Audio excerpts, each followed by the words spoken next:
All right. Should we go ahead and get started? I think so. Yep. All right. Well, welcome to today's virtual PD for District 303. Meghan, or I should introduce myself. My name is Legenski. I'm LRC Media Specialist at Thompson Middle School, and my co-host is... I'm Meghan Cannon. I'm the LRC Director over at Redley Middle School, and I'll be helping out in the chat. So if you have any questions or any feedback you want to post in there, we'll get that answered for you. And today we're here to talk about Peridot, which is a great way to give active learning lessons to your students because it makes Google Slides interactive, and you can kind of use different questions and all that goodies. Gosh, that was not well said, but whatever. Here we go. Okay, so our learning target today, we're going to explore how we can really supersize those slides and make these interactive slide presentations. So what I want to do first is you're going to go, and if you have the Peridot add-on, you would go up here and you could either get it from here, or once you've used it a bit, it should show up here. If you have never had it, you would get the add-on. So just be aware of that. Once I have a slide presentation, I'm ready to activate my Peridot. So I'm going to go ahead and click on this, and you'll see that it's working and will pop up here on the right-hand side. So from here, this is the tools. This is where I'm going to find my tools to make my slides interactive. Now you'll notice all the way down to the bottom here, during this time, they've given us premium. I'm trying to remember, I think if you go on there, you can like sign up and get premium. So it's temporary, and I will try to do my best to kind of tell you when I'm going through Peridot, what is a premium feature and what the free features are, so you kind of know what you can kind of expect come next school year. All right, so with that being said, so we're looking at perhaps you have a slide from before, a lesson from before, where you have some slides and you're going through with students and you're saying, okay, we want to discuss different things. It's more of a passive lesson, right? To get everybody involved, we can make these with a Peridot. So a question like, tell us what you teach or about your role in the district, we can put in as a text question. So all I would need is my slides that I have. I'd open my Peridot, and I'm going to go ahead and click on text. You'll notice it'll pop up for a text question. It's just going to start. It doesn't give you anything that you need to prompt for it, and we'll show you a little bit later how to actually type in the answers there. We're going to show you from the student end after that. But doing it this way, it's actually going to make it where my students, when they go into this presentation, they're able to type out their responses right on that slide. So instead of just having something you discuss, or maybe calling on people in class and maybe not hearing from everybody, if you have something like this, then you can get 100% participation from students. So that would be an example of a text question. They're going to get a little box that'll pop up that they can just type in their answer. Okay. The next type of question that they have would be the multiple choice question. So if we're in a session together and I'm saying, okay, let's discuss which level do you work with in D303? Instead of, again, kind of doing a whip around the room, we can easily make this multiple choice and have everyone's participation right away.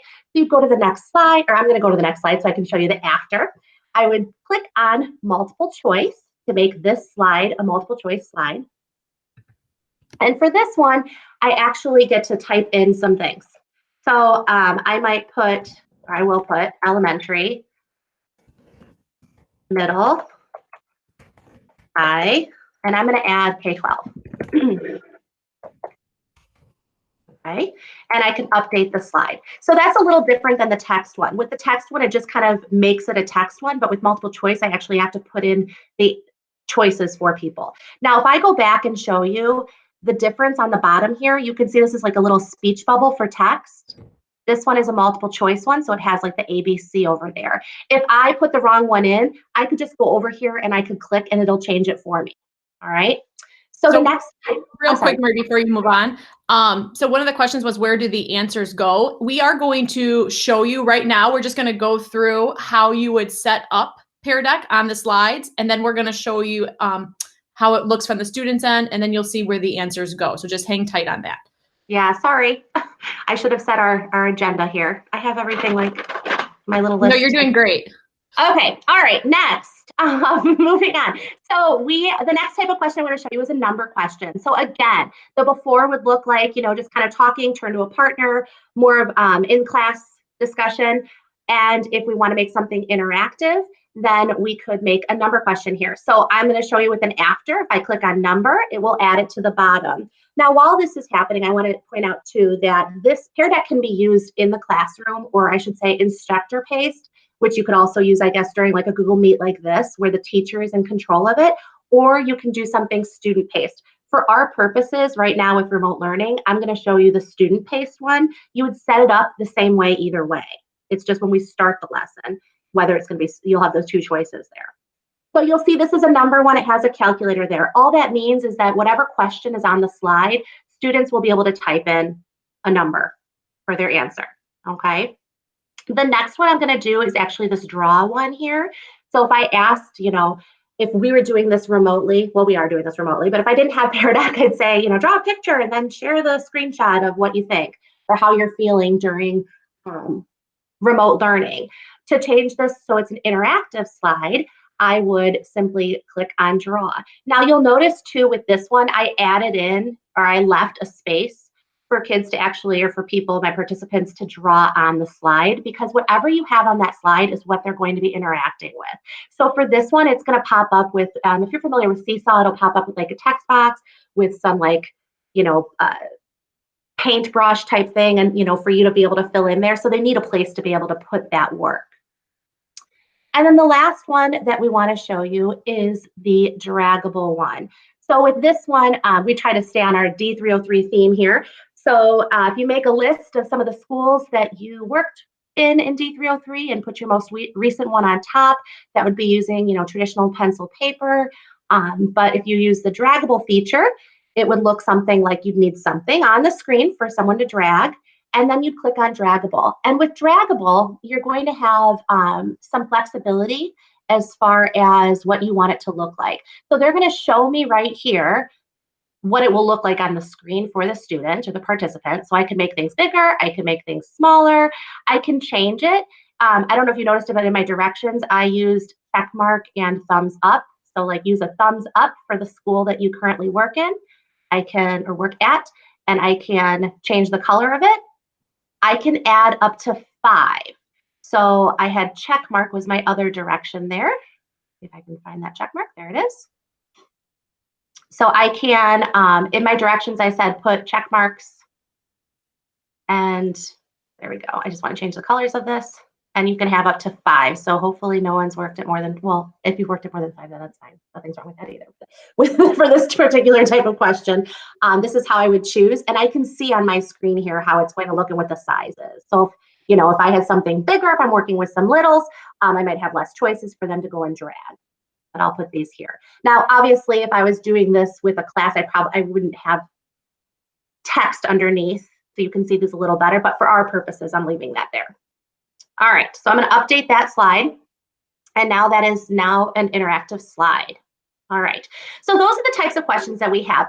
You'll notice I left out website, and that's because this is if you want to embed a website onto the slide or embed a video. And what Meghan and I have found that you can easily already embed a video. You can't interact with it. So with this, if you embed a video on it, it's not like you can have the students like stop and answer a question. They still have to go to the next slide to answer a question. So in Google Slides, you can already, you know, add a YouTube video to it. And as far as embedding the website, unless you know how to find an embed code for a website, so if you do, great, then you can embed it right into that blank slide. But if you don't, it ends up just being a link. And it's just as if you were putting a link in and having the students leave the slides anyway. So that one would have taken a little longer to show you how to find the embed codes and all of that. So if you're interested in that, reach out to one of us. We'd be happy to show you, but we're going to skip that one for now because it's not like an interactive slide in the sense that you get student answers from it. Okay, and then this last slide here is just to remind us that we have templates. So I'm going to show you how to add a template as well. Now, Pear Deck has a template library that's attached in this add-on here, and we'll show you a little later how to find all of their templates on their website. I'm going to, since I'm at the end of the lesson here, I'm just going to pick an end of the lesson template, and you can kind of preview what they look like. This is the one I'm going to add because it's connecting to your own life. What is something you learned today? How can you relate this to your own life? But they have some others as well. And that was as simple as just clicking on it. If you want to ask how are you feeling at the end of the lesson, you're able to kind of put that one in too. And notice it's just dropping on the bottom of my presentation. Okay. Now the last part is actually an upgrade that they have just made and they're really touting right now with Pear Deck, and that's to add audio to the slide. And that's as simple as, especially if you have littles, it might be, you can read the directions to them or whatever it is if you want to give more clarifying information. But you can record. So I can say, thank you for watching this presentation. We hope that you learned a lot or whatever. Okay. Save. And it's just going to be an audio file. And I'll add it to the slide. And then I'm going to show you when we go over this how to access that. So now I have that right here. So that's just the cue that a student or your participant knows that there is audio included on that slide as well. Okay. So Megan, are we good to start the lesson and show what it looks like from a student end? What do you think? I think so. Okay. Any quick questions out there? None in the chat right now. So. Okay. Yep. So those are the types of questions. We added a template in, we added the audio. So I'm going to go ahead and start the lesson. Oh, I didn't tell this. Okay, so for premium, guys, the draw and draggable are premium. The top 4 are not. Okay, so that's something to note.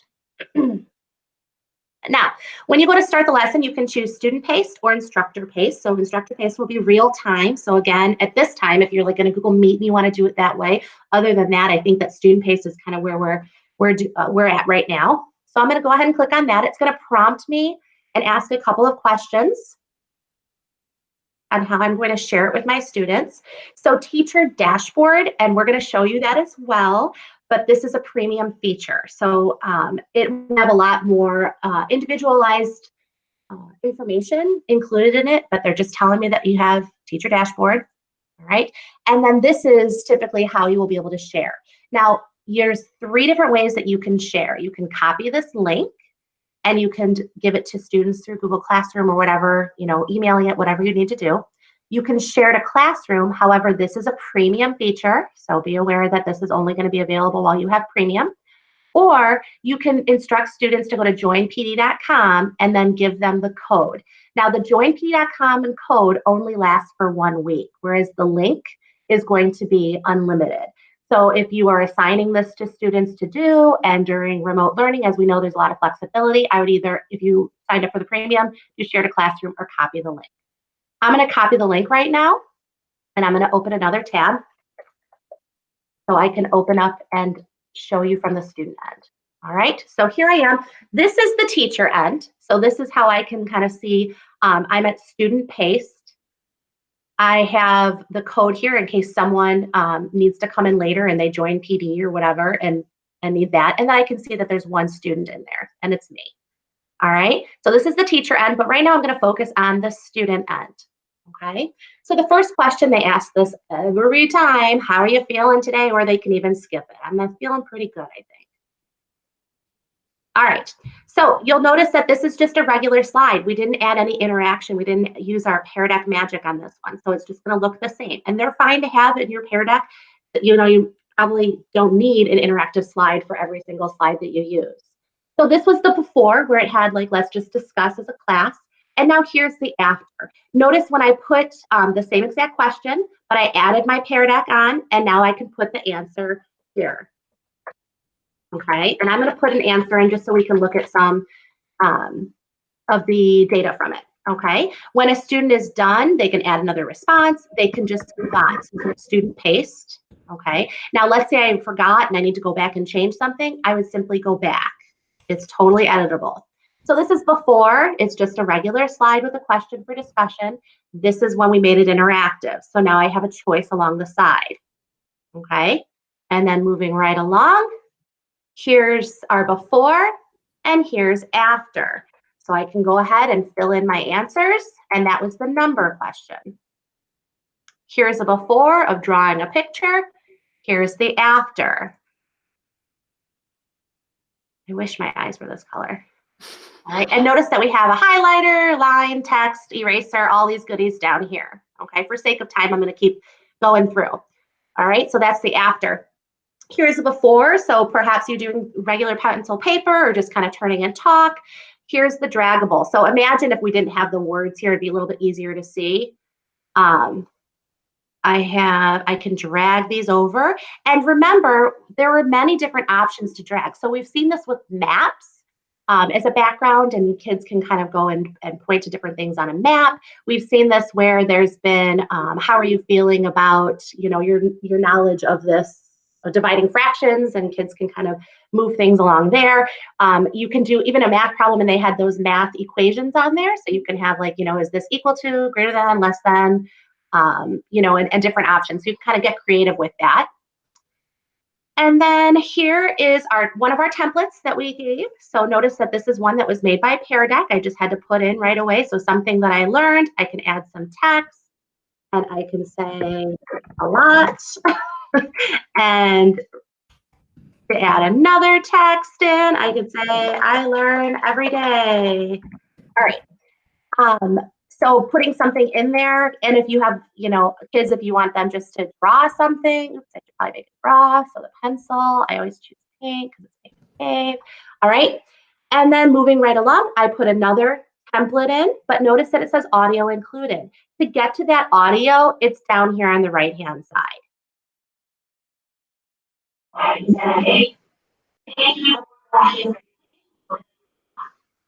Could you guys hear that? Kind of. We knew that there was audio. It was just hard to hear it. But well, I know sometimes it doesn't work that well, like, on your end for hearing those things. So, but yeah, it did show up. So it shows up here, but you can't click on it up here. This is going to be my painting up here. You have to click on it down here. So that might be a little bit of a learning curve for students, but if you tell them ahead of time. All right. So as a student, when I am done,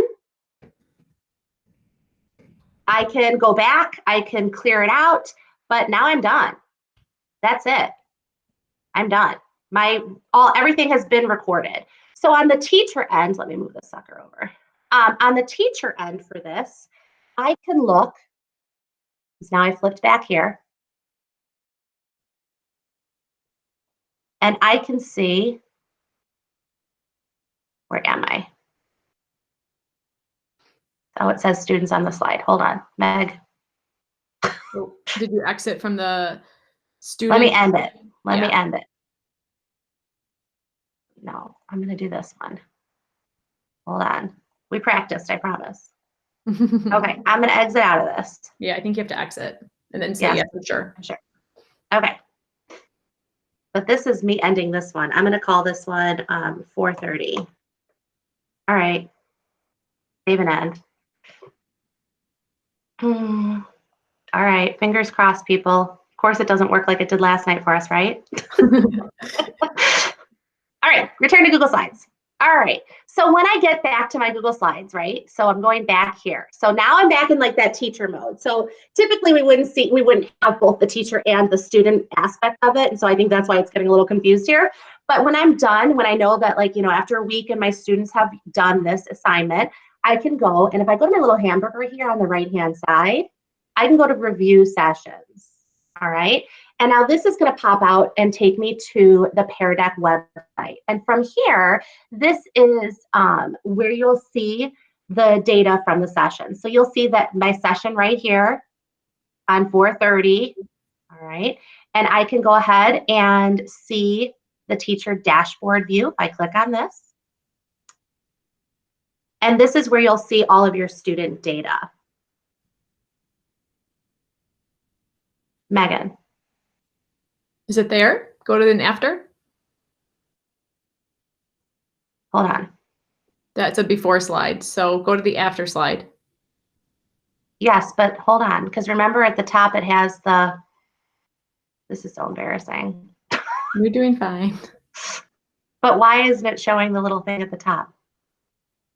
What little thing at the top? Go to the next slide. This is a before, there's nothing there. Yes, but look.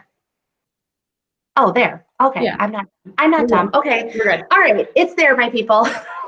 I'm losing it. We should have had Megan do this one, not me. No. So here you go. So if you go to one of the after slides, so on my right-hand side there, it looks like no, or on my left-hand side, it looks like nobody's answered it. But when I go and click on it, I can see I've had one response for middle. Now this is going to be the list. This will be, if I have several students, they would be all in little grids here. So pick like the grid view in Zoom or Google Meet, and you'd have all of these with the student answers. And again, you'd have the option for the list.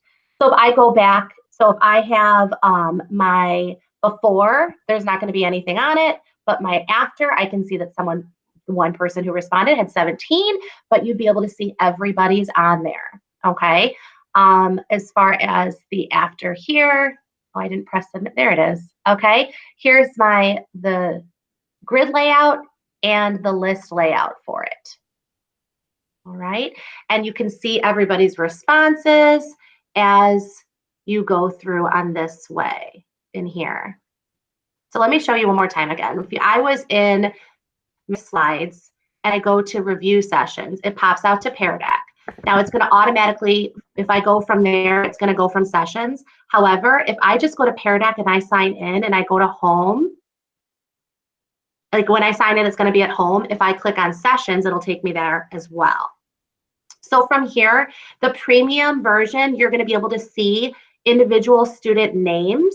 So you could export to spreadsheet and you'll be able to see the student names with it. With the free version, you don't get student names. Everything's anonymous. However, if you're just looking for some formative feedback on, as a class as a whole, on some concept that you're teaching, you'll be able to see whether people are understanding it or not. Okay, but this would be with names for the premium version. And this spring, you definitely have the premium version. So keeping that in mind. All right. Meg, questions? None at this time. You're doing amazing. Do you want to maybe show them a little bit more about the Pear Deck app at this point? I will. And we have about 6 minutes. So, just to kind of review, oh gosh, oh yeah, we only have a few minutes. The Pear Deck add-on is where you're going to kind of supersize your slides. Now, when you're in the Pear Deck, when you sign into Pear Deck and you go to home, there's lots of things to notice in here. One is a pair pop. These are just one slide questions that kind of get kids to start thinking. I'm not going to click on them to open them because I have so much more to show you, but you feel free to explore those. There is Pear Deck Vocabulary Factory, which is super fun. But Megan and I talked about this one, and this one is really good to play live in the classroom because they do work with a partner. One person draws while the other person is trying to describe it. And then this part down here, if you've never interacted with Pear Deck before, you need to sync your Google Drive. So if I were going here, these are all recent things I've been to.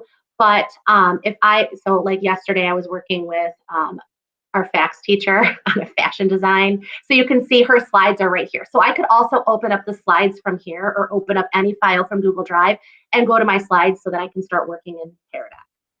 Now, the only other thing I want to show you is notice I'm signed in here.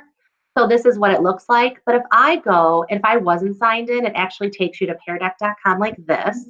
So if I go to the help, I can get there as well. And this is going to be even more templates. So when you're in the add-on, you'll have little one-slide templates, and they have some options, but there's lots more here. So like I said before, the add audio is new, so they have this kind of front and center.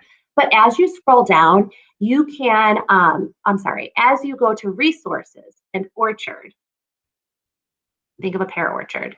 And then you scroll down, you'll see there's the blogs, and here's a lot more templates. They have templates that that are with Newsela, or Newsela, depending how you say it. They also have them with Be Internet Awesome, which is Google's digital citizenship.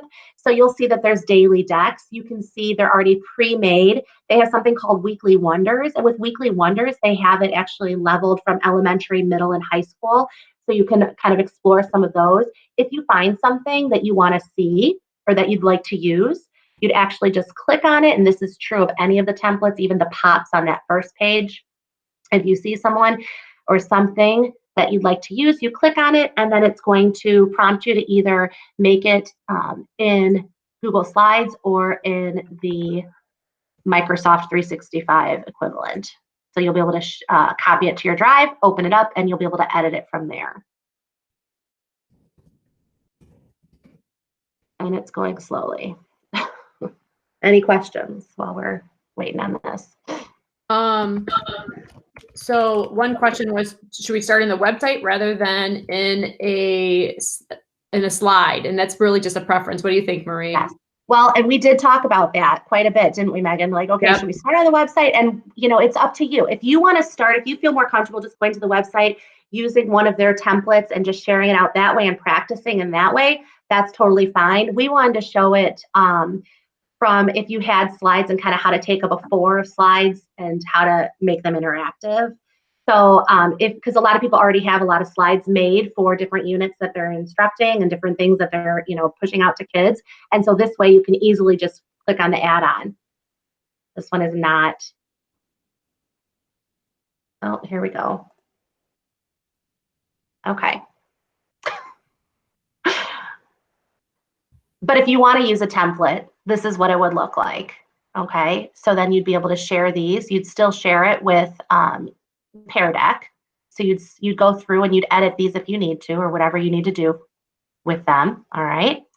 So this one's a writing one. You can always tell on the bottom here what it is as well. So that one's going to be drawing. This is another drawing one. Actually, this is only 4 slides. So it's a tiny one. Well, the newsletter dailies are short. And then if I wanted to add more in, I could always add another slide in and make my own, right? Once it's ready, I would go ahead and start that lesson. So it's up to you, your comfort level. Like if you want to just use something that they've already created, you know that it's already out there. You can check things yourself. One thing to be aware of is if you use something that has a YouTube video, you still need to go into YouTube and approve it for students to view it. Okay. Quick question, Marie. Yes. Does show responses allow students at home to see others' work? No. Not in student pace, right? Yeah. So I closed that down, didn't I? But when I was in that student pace for mine, or is this it? I'm still in the student pace here, right? Oh, it's closed now. But remember, I did this. I could only see my own slideshow. I couldn't see anybody else's. Now, if you're in a classroom or if you're doing this live over Google Meet and the teacher is sharing, then yes, you need to be careful when showing responses. So instructor pace mode would allow the teacher to decide if students are going to see the responses or not. You can click that on and off, but in student pace mode, it's just for the student at that time taking it or going through the slides.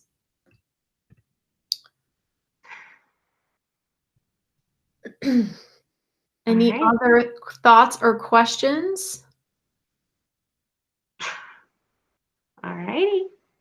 And the Newsella Pear Deck, the daily deck there, that updates daily, right, Marie? Like each day there's a new Newsella article. Yes. And you can, and if I can find that again, you can sign up to have them come to your inbox too. So you can, I have so many tabs open right now. This is very if I can sign up and have a daily one. So let's see if I go, I always do that. Go to resources, Orchard.